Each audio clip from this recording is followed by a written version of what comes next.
Það alveg svona minnistætt svona varðandi þetta gosa. Þegar að byrjaði hana 7 morgunar, þá var maður að keyra í vinnuna og jæja, enn eitt gosi sko. Svolítið úlfur. Þegar hraunbreiðan kemur að Grindavíkurveginum, þá var það svona annar fas í manni. Maður var svolítið rólegri þegar þetta var hann réttu megin við Grindavíkurveginn, svo þegar það kemur yfir, þá fer þetta að vera alltaf miklu raunverulegra. Við vorum svona klárir. Já, þegar það gaus hérna í annað skiptið, þegar það reyndi á svo kallaða Grindavíkurgarðinn og rann inn yfir Grindavíkurveginn, þá vorum við þar með 2 gröfur að reyna að fylla upp í Mókisgarði til þess að reyna að verja það að flæddi yfir garðinn. Já, við vorum bara, horfðum á þetta bara að koma á móti okkur, sko. Svo leið þetta breiðan kemur yfir, þá sá maður þetta svolítið dalur hann inn eftir og svona lægð að okkur og maður horfði á hraunið og svo bara strákar, þetta að koma. Það var svona fekk maður alveg bara fórið svona hann, sko.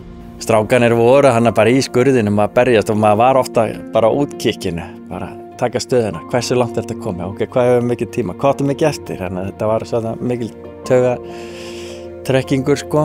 Svo var bara að bíða, maður ræður ekkert við náttúruöflin, það voru allir hann á hlaupum undan hrauninu undir rest, mælar byrjaði að flauta á mann hérna gasmælanir og það var mikill hiti frá því og svona spennustig í manni, sko.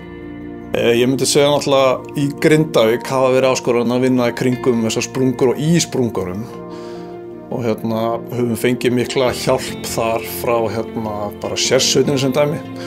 Grindavíkuræðin fer 14. janúar, við förum svo 15. janúar að hleypa á bæinn aftur. Þá förum við 2 héðan með 17 manns að fylgjast með okkur, sérsveit, björgunarsveit og sjúkraliðar og annað, sko. Það var svona eitthvað sem maður hefði aldrei getað ímyndað sér að maður ætti til að fara í. Maður sæti við hliðina á sérsveitamanni sem var að stýra sínum mönnum og við varum að horfa á þeirra vinni gegnum búkmyndavélar og þetta var svolítið svona óraunverulegur og óraunverulegur tími í raun og veru, sko. Ég sit í neyðarstjórn í HS Orku og maðurinn minn, hann í neyðarstjórn HS Veitna, starfar þar sem yfir rafmagninu, þannig að það búið að vera mikið álag þar. Stjúpsonur minn, hann starfar í HS Orku líka og hann akkúrat einu viðtalsbrotinu var með Njarðvíkuræðina í fanginu, þannig að við sittum á neyðarstjórnarfundum saman og það hefur alveg verið þannig að við hefum verið á eiginmaðurinn á borðstofuborðinu og ég inni í eldhúsi á neyðarstjórnarfundar sama tíma. Og svo sonur minn, hann satt í lögreglunni, hann hefur þá verið vettvangsstjórn, þannig að þetta svona orðið líka svona, já, ég veit ekki, fjölskyldu, hasard einhver, ég veit ekki hvað að segja.